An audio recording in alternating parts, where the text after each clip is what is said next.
जय श्री कृष्णा, राधे राधे। आप सभी भक्तों का आपके अपने YouTube चैनल श्री कृष्ण दीवाने में हार्दिक स्वागत है। आज आप सुन रहे हैं ज्येष्ठ मास महात्म्य का 30वां अध्याय। सर्वप्रथम भगवान का स्मरण करते हुए आप सभी मेरे साथ बोलिए। शांताकारं भुजगशयनं पद्मनाभं सुरेशं विश्वधारं गगनसदृशं मेघवर्णं शुभांगं लक्ष्मीकान्तं कमलनयनं योगिभिर्दयानगमयं वंदे विष्णुं भवभयहरं सर्वलोकैकनाथम्। ओम नमो भगवते वासुदेवाय। ओम त्रिविक्रमाय नमो नमः। स्कंद जी ऋषियों से कहने लगे कि हे ऋषियों, जो फल ज्येष्ठ मास के महात्म्य को श्रवण करने से प्राप्त होता है, अब मैं आपके समक्ष उस फल के विषय में कहता हूँ। वह फल 100 यज्ञों को करने से भी नहीं मिलता है। समस्त दान देने से, समस्त तीर्थों में स्नान करने से, जप करने से तथा यज्ञ से जो फल मिलता है, वही फल ज्येष्ठ मास के महात्म्य को श्रवण करने मात्र से मिलता है। समस्त महात्म्य श्रवण करने से मनुष्य पुनर्जन्म का भागी नहीं होता है। संपूर्ण अथवा आधा, आधे का भी आधा अथवा चतुरांश का भी आधा, एक अध्याय, आधा अध्याय, एक श्लोक या फिर आधा श्लोक, जितना भी महात्म्य मनुष्य भक्ति और श्रद्धा से श्रवण करता है, उसको अनंत पुण्य प्राप्त होता है। हे द्विजों, सुलभ पुण्यमान पुरुषों के पुण्य कार्य में अनेकों विघ्न पड़ते हैं। अतः विघ्न शांति के लिए मनुष्य को पुण्य करना चाहिए। यदि स्नान कर्म और महात्म्य श्रवण कार्य में विघ्न आ जाए, तो विघ्न भय से पुण्य कर्म का त्याग न करें, उस कर्म को दूसरे से करा देवें। बारंबार पुण्य कर्म को करने से विघ्नों का नाश होता है। कलयुग में करने के योग्य बहुत से कर्म हैं, परंतु कलयुग में पुराण श्रवण सबसे श्रेष्ठ कहा गया है। गौ हत्यारा, कृतघ्न मनुष्य, ब्रह्म हत्यारा, पितृघाती, मातृघाती, मदिरा पीने वाला, कुष्ठी, चोर, विश्वासघाती, यह सभी पापी कलयुग में पुराण श्रवण से मुक्त हो जाते हैं। पुराण सुनने वाला बालक, वृद्ध, आतुर सकाम हो या फिर निष्काम, उत्तम, मध्यम और अधम, कोई भी क्यों ना हो, सभी को पुराणों का श्रवण करना चाहिए। स्त्री, शूद्र और पतित को भी पुराण सुनना चाहिए। इसके सुनने से सर्वदा ही इष्ट फल को प्राप्त करते हैं। निष्काम, सकाम, आस्था, अनास्था, स्पर्धा, कपट, स्प्रह, सहस्प्रह, सभी लोग पुराण सुनने से अपने मनोरथों को पा लेते हैं। भक्तिहीन होकर भी पातकी मनुष्य पुराण श्रवण तथा इसको सुनने से स्वर्ग को गए हैं। इस विषय में एक पापनाशनी कथा है। वह कथा आपसे कहता हूँ, आप ध्यानपूर्वक उसे सुनिए। वह ब्राह्मण देवशर्मा अपने ब्राह्मण कर्म से भ्रष्ट था। वह ब्राह्मण सर्वदा प्रेत कर्म और दुष्ट कर्म किया करता था। इतना करने के बाद भी अपने कुटुंब के निर्वाह के लिए अब उसने चोरी का कर्म भी शुरू कर दिया। इसी प्रकार उस रमणीक नगर में रहते हुए, वहां वास करते हुए उसे कई वर्ष बीत गए। उसके बाद दैव योग से ज्येष्ठ मास का महीना आ गया। ज्येष्ठ मास में सभी नागरिक ज्येष्ठ स्नान करने को उद्यत हुए। दान तथा पूजा का सभी सामान लेकर प्रतिदिन गोमती में स्नान करने के निमित्त जाने के लिए अब सभी नागरिक तत्पर हुए। वहां जाकर स्नान आदि करके, दूसरे वस्त्र ग्रहण करके तब भगवान विष्णु के मंदिर में जाते थे। वहां जाकर सभी लोग एकत्रित होकर एक श्रेष्ठ ब्राह्मण को व्यास जी बनाकर उन्हें व्यास आसन देकर यथाशक्ति वस्त्र, अलंकार आदि तथा आदर सम्मान पूर्वक उन्हें व्यास जी के रूप में उनका पूजन करके आदर पूर्वक उनसे ज्येष्ठ मास महात्म्य का पाठ श्रवण किया करते थे। इस प्रकार दोपहर वहां पर रहकर अपने वह घर को लौट आते थे। कुछ दिन बीतने पर वह द्विजाधर्म देवशर्मा ब्राह्मण चोरी करने के निमित्त, जो कि सदैव इस कार्य के लिए ही जाया करता था, कहां से वह क्या चोरी करे, उसके मन में हमेशा यही चला करता था। अब वह देवशर्मा ब्राह्मण प्रतिदिन वहां कथा के समय पहुंच जाता। अब उसको ऐसा करते हुए तालाब पर बहुत दिन बीत गए, परंतु उसे चोरी करने का समय ही नहीं मिला। आज या कल वस्त्र तथा आभूषण की चोरी करूंगा, उसके द्वारा ऐसा विचार किए जाते हुए अब समय बीतता चला गया और पूर्णमासी की तिथि आ गई। पूर्णमासी के दिन सभी लोगों ने उत्साह पूर्वक स्नान आदि कर्म किया, पुराण श्रवण किया और व्यास जी का पूजन किया। जो व्यास जी उन सभी को कथा सुनाया करते थे, उन सभी को उन्होंने उपहार भेंट किए, दक्षिणा दी, उनका पूजन किया। पूजन करके वस्त्र, आभूषण, द्रव्य, फल, फूल, तांबूल आदि उनको अर्पण किए। जो सब कुछ उन व्यास जी को, उन कथावाचक को दान दिया गया था, उस दान को, उस धन को हरने की इच्छा से देव शर्मा ने अपने मन में उन ब्राह्मण का वध करने का निश्चय कर लिया। वह अपने मन में निश्चय करने लगा कि दैव से प्राप्त इस व्यास की समस्त वस्तुएं चोरी करके मैं इनसे प्राप्त कर लूंगा। ऐसा निश्चय करके स्वयं वहां पर आ गया। व्यास पूजन दिखावे के तौर पर पृथ्वी पर गिरकर वह उनके समक्ष दंडवत प्रणाम और नमस्कार करने लगा और उनसे बोला कि हे विप्र, मैं अति ही दीन हूँ और आपको अपना शरीर ही अर्पण करता हूँ, क्योंकि मेरे पास और कुछ भी आपको भेंट करने के लिए है नहीं। अब से मैं आपका दास हूँ, आप यथा सुख मेरी सेवा ग्रहण करें। उस देवशर्मा ब्राह्मण ने, जो कि दुराचारी था, उसने सबसे अधिक बनावटी भक्ति उन व्यास जी को दिखलाई। इसके बाद सूर्यास्त होने पर सभी लोग अपने घर को चले गए और वहां पर केवल 2 ही व्यक्ति रह गए। एक तो वह व्यास जी और दूसरा वह धूत ब्राह्मण देव शर्मा। तदंतर उन व्यास जी ने, उन ब्राह्मण ने सभी सामान एकत्रित करके एक बड़ा गट्ठर बांध लिया और देव शर्मा के मस्तक पर उस गट्ठर को रख दिया। यह देखकर वह ब्राह्मण देव शर्मा अत्यधिक प्रसन्न हुआ। मन ही मन वह बहुत खुश हुआ। उस बोझ से सिर नीचा करके बारंबार प्रसन्न होता हुआ वह ब्राह्मण देव शर्मा व्यास जी के साथ साथ चलता रहा। तालाब के पास पहुंचकर जन समुदाय में घुसकर वह भाग गया, परंतु कुछ दूर जाकर उसका पैर फिसल जाने के कारण वह एक जल से भरे हुए कुएं में जा गिर पड़ा। तब वहां पर बड़ा ही कोलाहल मचा और आसपास के बहुत से लोग वहां पर एकत्रित हो गए। वहां के सारे दृश्य को देखकर वह व्यास जी, जो कि कथा सुनाते थे, वह अपने मन में सोचने लगे कि मैं तो बड़ा ही मंदबुद्धि हूँ, जो कि मैंने इस द्रुत का विश्वास किया, क्योंकि अज्ञात मनुष्य में जो विश्वास करते हैं वह निंदित मनुष्य उसके वश में होकर स्वयं भी नष्ट हो जाते हैं, जिस प्रकार से बिडाल के वश में मूषिक नष्ट हो जाता है। इस प्रकार व्यास जी के वचनों को सुनकर पूर्ववासियों ने राजा से जाकर यह सारी बात कही। तब उस नगर के राजा ने अपने नगर के द्वार पर स्थित सभी लोग, इधर उधर बाहर भीतर रहने वाले सभी स्थानों में उस चोर की खोज की गई। सूर्योदय होने पर फिर चोर की खोज शुरू हुई। तब कुछ लोगों ने उसको अंधकूप में पड़ा हुआ देखकर राजा से जाकर कहा। तब राजा की आज्ञा से उस धृत देव शर्मा ब्राह्मण को उस कुएं से बाहर निकाला गया। उसके प्राण कुछ शेष रह गए थे। उसने सब वस्तुएं उस ब्राह्मण व्यास जी को दे दी। इसके पश्चात उसके प्राण निकल गए। उसी समय वह धृत ब्राह्मण देव शर्मा दिव्य देहधारी होकर श्रेष्ठ विमान पर बैठकर पूर्ववासियों को प्रणाम करता हुआ बोला कि आपकी कृपा से ही यह सब कुछ मुझको प्राप्त हुआ है। अब सभी ने विस्मित होकर ज्येष्ठ मास महात्म्य की प्रशंसा की और उन पूर्ववासियों के मुख से ज्येष्ठ मास महात्म्य सुनकर श्रद्धाहीन होने पर भी वह ब्राह्मण वैकुंठ लोक को गया। इतनी कथा सुनाकर स्कंद जी बोले कि हे ब्राह्मणों, यह मैंने तुमसे विस्तार पूर्वक पुराण कथा अभक्त पातकी का महात्म्य कहा, परंतु जो भक्त भाव से ज्येष्ठ मास का महात्म्य श्रवण करते हैं उनके श्रेष्ठ भाग्य का तो कहना ही क्या है। जो लोग मोहवश अपनी शक्ति के अनुसार कथावाचक का पूजन नहीं करते वे दरिद्र तथा रोग से युक्त होते हैं, इसमें संशय नहीं है। जो मनुष्य पुराण का श्रवण नहीं करते तथा त्रिविक्रम भगवान का पूजन नहीं करते या उनके दर्शन नहीं करते हैं वे गूंगे, बहरे तथा पंगु होते हैं, इसमें कोई संशय नहीं है। इस प्रकार स्कंद जी के मुख से इस महात्म्य को सुनकर वह सभी ब्राह्मण नंदन वन के पुष्पों की स्कंद जी पर वर्षा करने लगे। कुछ लोग प्रेम से नाचने भी लगे तथा कुछ लोगों ने उपचारों से पूजा की। यह श्रेष्ठ मास का श्रेष्ठ महात्म्य सुनकर वे सभी ऋषि मुनि प्रसन्न हो गए और बारंबार महात्म्य पूछने लगे। इति श्री ज्येष्ठ मास महात्म्य ज्येष्ठ मास श्रवण महात्म्य वर्णन 300वां अध्याय संपूर्ण। हरि ओम तत्सत। ओम नमो भगवते वासुदेवाय।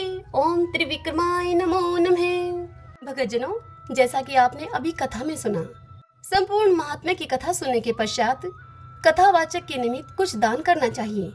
तो आप ऐसा कीजिए, आपके नजदीक में ही कोई मंदिर हो तो वहाँ मंदिर में जाकर मेरे निमित्त, कथावाचक के निमित्त कुछ दान धर्म कर दीजिएगा। तो आइए अब हम श्री राम सेतु तीर्थ के महात्म्य का श्रवण करें। आज की अंतिम कथा है। सभी बोलिए जय जय सिया राम, जय हनुमान। एक समय राजा दिलीप ने श्री वशिष्ठ जी से पूछा कि हे पुरोहित जी, दान किसको देने चाहिए, यह यथार्थ रूप से बतलाइए।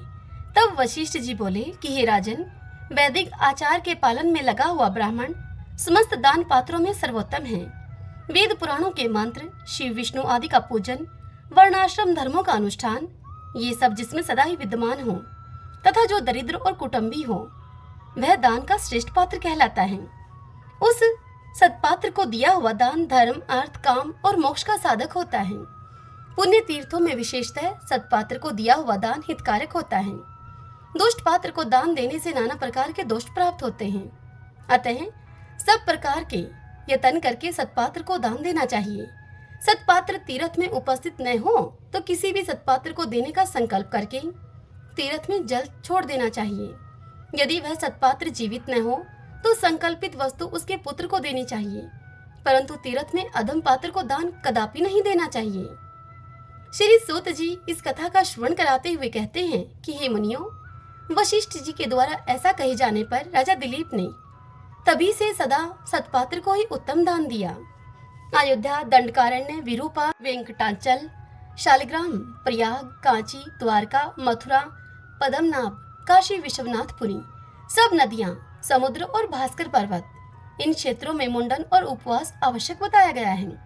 जो मनुष्य मुंडन और उपवास न करके अपने नगर को चला जाता है, उसके साथ ही उसके पातक भी उसके घर लौट जाते हैं। गंधमादन पर्वत पर जो 24 तीर्थ हैं, उनमें से लक्ष्मण तीर्थ में मुनियों ने मुंडन कराने का आदेश दिया है। लक्ष्मण तीर्थ के तट पर केवल सिर के बाल बनवाने चाहिए। इस प्रकार सेतु में सदा ही अर्धोउदय योग में स्नान करना चाहिए।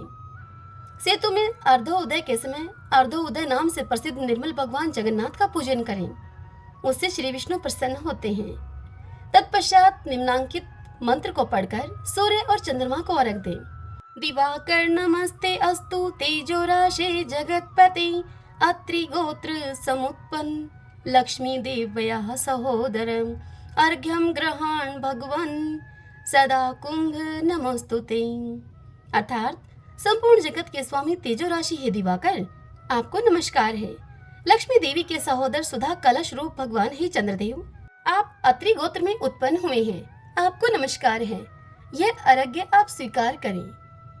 व्यतिपात योग के लिए अर्घ्य दान का मंत्र इस प्रकार है। व्यतिपात महायोगिन महापातक नाशन, सहस्त्रबाहो सर्वात्मन ग्रहणार्घ्यम नमस्तुते। अर्थात महापातकों का नाश करने वाली महायोगी व्यतिपात, हे सहस्त्रबाहु, हे सर्वात्मन, आपको नमस्कार है। यह अर्घ्य आप ग्रहण करें। तिथि वार नक्षत्र के स्वामी को अर्घ्य दान करने का मंत्र इस प्रकार से है। यह बोले, तिथि नक्षत्र और दिनों के हे अधीश्वर, मास रूप और काल रूप हे परमेश्वर, आपको नमस्कार है। यह अर्घ्य आप ग्रहण कीजिए।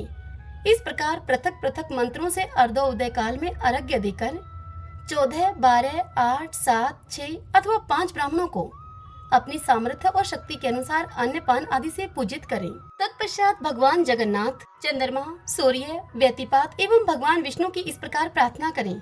कहें कि हे जगन्नाथ, हे केशव, श्रवण नक्षत्र वामन अवतार के समय आपके जन्म नक्षत्र रहा है। इसमें मैंने याचकों को जो कुछ दिया है वह आपके लिए अक्षय हो।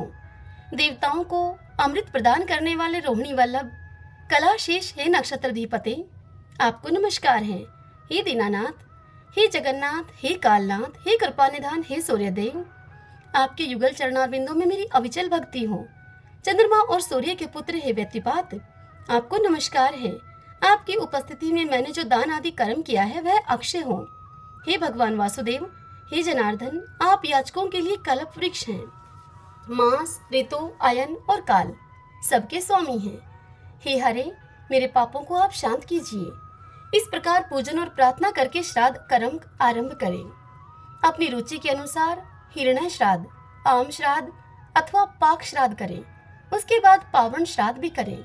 स्नान काल में सेतु सेतु इस नाम का उच्च स्वर से उच्चारण करने पर मनुष्यों के करोड़ों पातक तत्काल नष्ट हो जाते हैं और वे भगवान विष्णु के परम पद को प्राप्त होते हैं।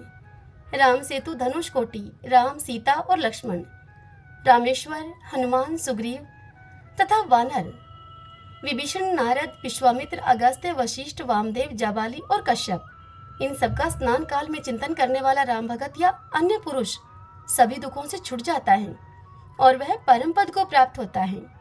सत्य क्षेत्र, हरि क्षेत्र, कृष्ण क्षेत्र, नैमिष क्षेत्र, शालिग्राम तीर्थ, बद्रिकाश्रम, हस्ती शैल अर्थात कालहस्ती, वृषाचल, शेषाद्रि, चित्रकूट, लक्ष्मी क्षेत्र, कुरंग क्षेत्र, कांची, कुंभकोण, मोहिनीपुर, इंद्राचल, श्वेताचल, पुण्य में महास्थल पद्मनाभ, फूलग्राम, घटिकाद्रि, शार क्षेत्र, हरिस्थल, श्रीनिवास क्षेत्र, भगतनाथ, महास्थल, आलिंद नामक महाक्षेत्र, शुक क्षेत्र, वारुण क्षेत्र, मथुरा, श्री गोष्ठी, पुरुषोत्तम, श्री रंग क्षेत्र, पुंडरीकाक्ष तथा अन्य वैष्णव स्थलों में स्नान करने से जो पाप नष्ट होते हैं वे सब केवल सेतु तीर्थ में स्नान करने से निश्चय ही नष्ट हो जाते हैं। जो मनुष्य प्रातःकाल जलाशय में जाकर स्नान और आचमन करके शुद्ध चित्त होकर प्रसन्न मन से संध्या उपासना पूर्वक वेद माता गायत्री की उपासना नहीं करता है, अथवा जो पाप से दूषित अंतःकरण वाले मनुष्य आलस्य को छोड़कर सायं, प्रातः एवं मध्याह्न काल में संध्या नहीं करते, ब्रह्मा यज्ञ, बलि, वैश्वदेव और दोपहर के समय अतिथि पूजा से मुंह मोड़ते हैं, इसी प्रकार जो सायंकाल में भी अतिथियों का उनकी इच्छा के अनुरूप सत्कार नहीं करते, उन सबके उन कर्मों के त्याग से होने वाले समस्त पाप धनुषकोटि में स्नान करने से नष्ट हो जाते हैं। जो मनुष्य मध्याह्न काल में सन्यासियों को भिक्षा नहीं देते, जो कुत्सित बुद्धि वाले विप्र अपने पढ़े हुए तीनों वेदों को भूल जाते अथवा वेद और वेदांगों का अध्ययन नहीं करते हैं, प्रत्येक वर्ष में माता पिता का श्राद्ध नहीं करते तथा जो लोभवश महल्ले श्राद्ध तथा नित्य श्राद्ध, अष्टकार श्राद्ध और अन्य नैमित्तिक श्राद्धों से भी जी चुराते हैं, उनके भी पातक धनुषकोटि में नहाने से दूर हो जाते हैं। कोई दुराचारी रहा हो अथवा उत्तम आचरण वाला हो, यदि वह धनुषकोटि तीर्थ का सेवन करता है तो उसके संसार बंधन का नाश और पुनर्जन्म का अभाव हो जाता है। जो संसार समुद्र से पार होना चाहता हो उसे शीघ्र ही श्री रामचंद्र जी के धनुषकोटि में जाना चाहिए। हे मुनीश्वरों, तुम भी मुक्ति की सिद्धि के लिए श्री रामचंद्र जी की धनुषकोटि में जाओ। हे विप्रवरों, इस प्रकार तुमसे मैंने सेतु तीर्थ के उत्तम महात्म्य का वर्णन किया है। जो मनुष्य एकाग्रचित होकर इस पवित्र महात्म्य को पढ़ता है अथवा सुनता है वह अग्निष्ठोम आदि यज्ञों का पूर्ण फल पाता है। जो इसका 2 बार पाठ या श्रवण करता है वह श्रेष्ठ विमान पर आरूढ़ होकर भगवान शिव के समीप जाता है। जो 3 बार एकाग्रचित से इसका पाठ या श्रवण करता है वह शिव जी को प्रसन्न करके उनका सारूप्य प्राप्त कर लेता है। जो मनुष्य बार बार इस उत्तम महात्म्य को पढ़ता अथवा सुनता है वह गिरिजापति महादेव जी का सायुज्य प्राप्त करता है। जो मनुष्य प्रतिदिन इस महात्म्य का 1 श्लोक, आधा श्लोक, 1 चरण, 1 पद अथवा 1 अक्षर भी पढ़ता है उसका उस दिन का किया हुआ पाप उसी क्षण नष्ट हो जाता है। सेतु के मध्य में विद्यमान अन्य तीर्थों में स्नान करने से जो फल होता है वह इस महात्म्य के पढ़ने और सुनने से प्राप्त हो जाता है। जिसके घर में यह महात्म्य हस्तलिखित पुस्तक के रूप में विद्यमान है वहाँ भूत, वेताल आदि से भय नहीं प्राप्त होता। शनैश्चर, मंगल आदि क्रूर ग्रहों की पीड़ा भी नहीं रहती। यह पवित्र एवं उत्तम महात्म्य जिसके घर में विद्यमान हो उसके घर को राम सेतु तीर्थ जानना चाहिए। इस पुण्यदायक महात्म्य को मठ अथवा देवालय में पढ़ना चाहिए। नदी और सरोवर के किनारे अथवा पवित्र वन भूमि या श्रोत्रियों के घर पर इसका पाठ करना चाहिए। विषुव योग, इस योग में अयनारंभ के दिन, पुण्यमय एकादशी तिथि को तथा अष्टमी और चतुर्दशी को इस महात्म्य का विशेष रूप से पाठ करना चाहिए।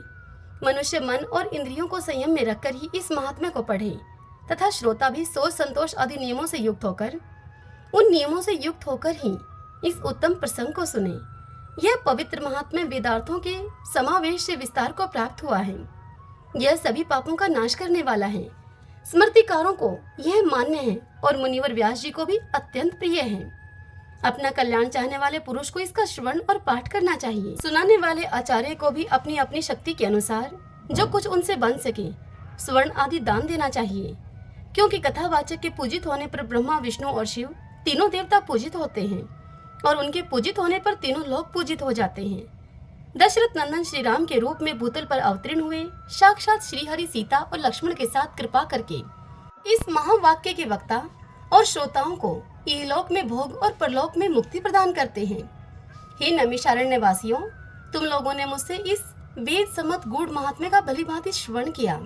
अब प्रतिदिन नियम पूर्वक रहकर आदर के साथ इस महात्म्य को पढ़ो और अपने नियम प्रायण शिष्यों को निरंतर इसे पढ़ाओ। ऐसा कहकर सूत जी रोमांचित शरीर होकर अपने गुरु श्री व्यास जी का मन ही मन स्मरण करते हुए आंसू बहाने लगे और वे नृत्य करने लगे।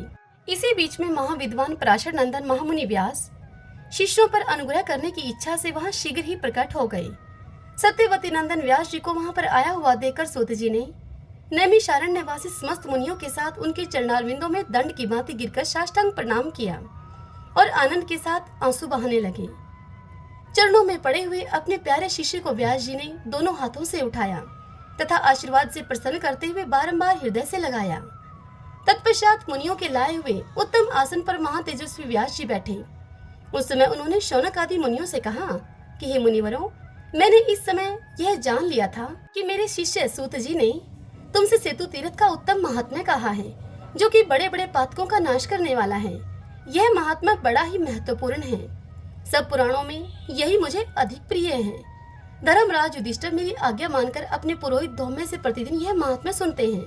अतः तुम भी इस उत्तम सेतु महात्म्य को सदा पढ़ो, सुनो और अपने शिष्यों को पढ़ाओ। व्यास जी का यह वचन सुनकर मुनियों ने बहुत अच्छा कहकर उनकी आज्ञा शिरोधार्य की। तदंतर व्यास जी भी अपने शिष्य सूत जी को साथ में लेकर मुनियों से पूछकर कैलाश पर्वत को चले गए। हरि ओम तत्सत। आइए भगत जनों, अब हम प्रभु के नाम का संकीर्तन करते हुए कथा के समापन की ओर चलें। राम सिया राम जय जय राम, राम सिया राम जय जय राम। मंगल भवन अमंगल हारी, दबहु सुदशरथ अजर बिहारी। राम सिया राम जय जय राम, राम सिया राम जय जय राम। होई है वही जो राम रच राखा, को कर तरफ बढ़ाए साखा। राम सिया राम जय जय राम, राम सिया राम जय जय राम। धीरज धर्म मित्र अरु नारी, आपद काल परखियो चारी। राम सिया राम जय जय राम, राम सिया राम जय जय राम। जही के जही पर सत्य स्नेहु, सोते ही मिलयन कछु संदेहु। राम सिया राम जय जय राम, राम सिया राम जय जय राम। जाकी रही भावना जैसी, प्रभु मूर्ति देखी तिन्ह तैसी। राम सिया राम जय जय राम, राम सिया राम जय जय राम। हरि अनंत हरि कथा अनंता, कहि सुनहि बहुविधि सब संता। राम सिया राम जय जय राम, राम सिया राम जय जय राम। रघुकुल रीत सदा चली आई, प्राण जाए पर वचन न जाई। राम सिया राम जय जय राम, राम सिया राम जय जय राम।